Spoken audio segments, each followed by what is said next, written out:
अगर आप गन्ना किसान हैं तो ये खबर आपके लिए बेहद ज़रूरी है। इन दिनों गन्ने की हार्वेस्टिंग हो चुकी है। ऐसे में अगर आप गन्ने की पेड़ी की फसल लेना चाहते हैं तो बेहतर पेड़ी प्रबंधन करना ज़रूरी है ताकि अगले साल आपको अच्छा उत्पादन मिल सके। वैज्ञानिकों का कहना है कि अगर पेड़ी प्रबंधन में देरी की तो गर्मी के मौसम में किसानों को नुकसान हो सकता है। उत्तर प्रदेश गन्ना शोध संस्थान के वैज्ञानिक डॉक्टर श्री प्रकाश यादव ने बताया कि गन्ने की हार्वेस्टिंग के बाद किसानों को पेड़ी प्रबंधन के लिए कुछ काम कर लेने चाहिए, क्योंकि बढ़ रहा तापमान पेड़ी की फसल को नुकसान पहुंचा सकता है। ऐसे में सबसे पहले खेत में पानी चला दें। पानी चलाने के बाद 75 किलो यूरिया प्रति एकड़ के हिसाब से गन्ने के ठूंठों के ऊपर छिड़काव कर दें। यूरिया छिड़काव करने के बाद हल्की गुड़ाई कर दें या फिर छोटे रोटावेटर से ठूंठों के बीच की जगह को जोत दें। बहुत ही सामयिक प्रश्न है।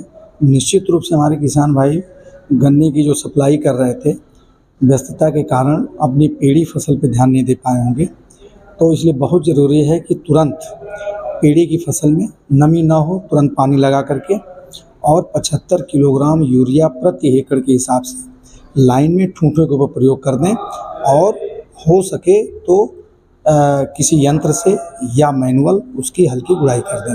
ये बहुत ज़रूरी है। खासकर दूसरा, जो गन्ने की छिलाई की होगी, पताई पड़ी होगी, उनको उन लाइनों में सेट करके जब पानी लगाएं तो थोड़ा सा पानी की मात्रा बढ़ा दें, जिससे कि पूरी तरह पत्ती उसमें भीग जाए, डूब जाए। और हो सके तो जो हमारे उत्तर प्रदेश गन्ना शोध परिषद से ऑर्गेनो डिकम्पोजर सड़ाने वाला जो प्रोडक्ट है, वो लेकर के 4 किलोग्राम प्रति एकड़ के हिसाब से 1 या 2 कुंटल गोबर की सड़ी खाद मिल जाए, उसमें मिला करके पत्तियों पे बिखेर दें।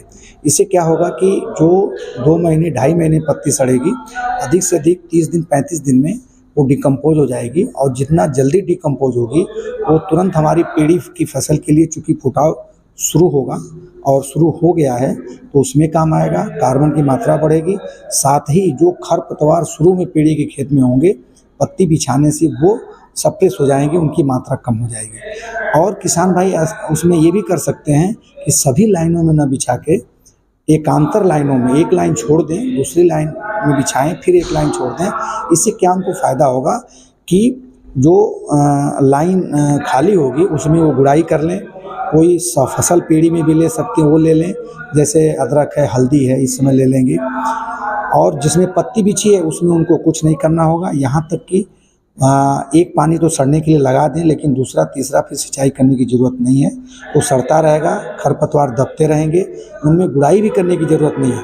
तो इससे क्या होगा कि हमारी जो पानी की बचत है 50% बचत हो जाएगी, खरपतवार नियंत्रण करने की ज़रूरत नहीं होगी। और जो सबसे बड़ा फ़ायदा होगा, जो हमारे मृदा स्वास्थ्य के लिए ऑर्गेनिक कार्बन की मात्रा बढ़ेगी। जो दूसरा महत्वपूर्ण स्टेप होता है पेड़ी प्रबंधन का, वो होता है पेड़ी में गैप फिलिंग। अक्सर क्या होता है कि हमारे किसान भाई ध्यान नहीं देते हैं, हमारे पेड़ी के खेत में लाइनों में एक ठूंठ से दूसरे ठूंठ के बीच कहीं कहीं अगर 1.5 फीट से ज़्यादा गैप होता है, तो वहाँ पे गैप फिलिंग ज़रूरी होती है। और गैप फिलिंग के लिए निश्चित रूप से सारा गन्ना किसान भाई हमारे सप्लाई कर देते हैं। तो डायरेक्ट कोई किसान सोचते हैं कि डायरेक्ट गन्ना कहीं है ला करके बुआई कर दें। ऐसा डायरेक्ट 2 आंख के टुकड़ों की 1 आंख के टुकड़ों बुआई कभी नहीं करनी चाहिए।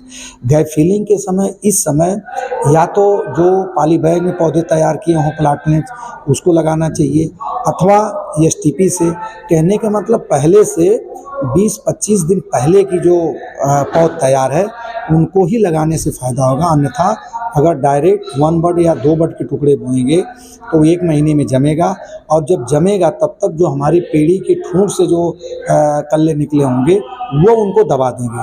तो कुल मिलाकर के गैप फिलिंग का बहुत ज़्यादा फ़ायदा नहीं मिलेगा। इसलिए पहले से जो पौधे, अंकुरित पौधों को लाके लगाना चाहिए। और ये गैप फिलिंग पेड़ी के लिए बहुत आवश्यक होती है।